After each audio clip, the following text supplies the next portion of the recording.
If there is someone who deserves ticket against Jaganmohan Reddy, it would definitely be Raghurama Krishnaraju. ఈ మాట తెలుగుదేశం పార్టీని కొంచెం సపోర్ట్ చేసే వాళ్ళ దగ్గర నుంచి భయంకరమైన కరడుగట్టిన తెలుగుదేశం అభిమానుల వరకు అందరూ ఈక్వల్గా ఒప్పుకునేటువంటి మాట ఇది. అయితే అభిమానుల వరకు అలా ఉంటుంది, కార్యకర్తల వరకు. కానీ మరి నాయకుల దగ్గరికి వచ్చేసరికి తమ సీటు పోతుందంటే వాళ్ళు భయపడతారు కదా.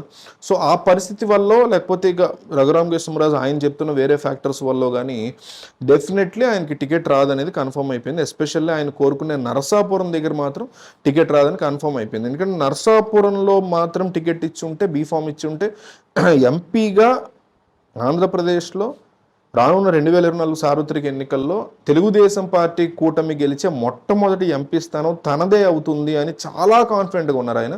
ఆయనతో పాటు తెలుగుదేశం శ్రేణులు కూడా ఉన్నాయి. కానీ అంత కాన్ఫిడెంట్ సీటును కూడా ఎందుకు వదులుకోవాల్సి వచ్చింది అనేది ఇక్కడ బిగ్గెస్ట్ డిస్కషన్.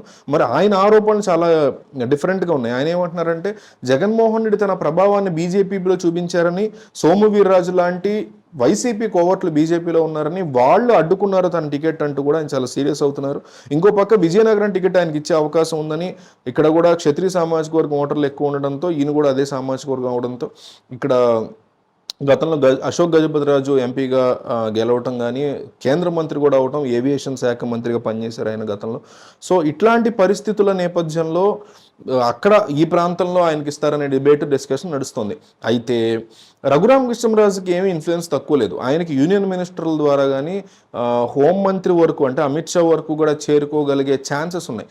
దాంతో జగన్మోహన్ రెడ్డి, అంటే ఈయన థీరీ చెప్తున్నా, జగన్మోహన్ రెడ్డి బీజేపీలో ఆయన ఏ రకమైనటువంటి ప్రభావాన్ని చూపిస్తున్నారు, తనకి టికెట్లు ఇవ్వకపోవడంతో పాటు వేరే వాళ్ళకి ఇప్పించే విషయంలో జగన్ యొక్క ప్లాన్లు ఏ విధంగా ఉన్నాయి, ఇన్నాళ్ళు జగన్ తను ఏ రకంగా ఇబ్బంది పెట్టారు, ఏ రకంగా ఈయన పోరాటం చేశారు జగన్ మీద లీగల్గా కావచ్చు, లీగల్ టీంని బిల్డ్ చేసుకుని ఇన్నాళ్ళు ఢిల్లీలో ఉండి ఎప్పుడు కూడా తన సొంత ఊరు కూడా వెళ్లకుండా ఇట్లా ఈయన ఏం పోరాటం చేశారు, ఆయన ఏ రకంగా ఈయన ఇబ్బంది పెట్టారు, ఇవన్నీ కూడా మోడీ దృష్టికి తీసుకెళ్లడానికి ఒక పెద్ద యూనియన్ మినిస్టర్ ద్వారా రఘురామ చక్రం తిప్పుతున్నారని, ఇదంతా తెలుసుకున్న తర్వాత మోడీ ఖచ్చితంగా రఘురామకి అనుకూలంగా మళ్ళీ ఆ అమలాపురం నర్సాపురం టికెట్ని వెనక్కి తీసుకుని ఆలోచన చేస్తారు అనే కాన్ఫిడెన్స్తో ఈరోజు రఘురామ కృష్ణరాజు టీం అయితే ఉంది.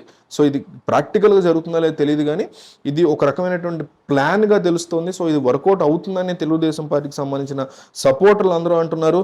రఘురామ కృష్ణరాజు కనుక ఖచ్చితంగా నరసాపురం నుంచే పోటీ చేయాలి అని నమ్మే ప్రతి ఒక్కళ్ళు ఒక పని చేయండి, ఈ వీడియోని షేర్ చేయండి. ఎంతమందికి చేస్తారో, వాట్సాప్లో స్టేటస్ పెడతారో, వాట్సాప్లో మీ ఫ్యామిలీ గ్రూప్స్లో పెడతారో మీ ఇష్టం, కానీ రఘురామని సపోర్ట్ చేసే వాళ్ళు మాత్రం ఈ వీడియోని షేర్ చేయండి. మిగతా వాళ్ళు అసలు పట్టించుకోవద్దు, లైక్ కూడా కొట్టద్దు, సబ్స్క్రైబ్ చేయొద్దు, కామెంట్ చేయొద్దు. రఘురామ కృష్ణరాజుని ఇన్నాళ్లుగా జగన్ మీద ఆయన చేస్తున్న పోరాటాన్ని సపోర్ట్ చేసే ప్రతి ఒక్కళ్ళు దయచేసి ఈ వీడియోని షేర్ చేయండి. ఇది మాత్రం ఒక బిగ్గెస్ట్ షేర్డ్ వీడియో అవ్వాలి. అంటే ఎంతమంది ఉన్నారో అసలు చూద్దాం యూట్యూబ్లో ఆయన సపోర్ట్ చేసేవాళ్ళు. సో మిస్ అవ్వకుండా వీడియోని షేర్ చేయండి.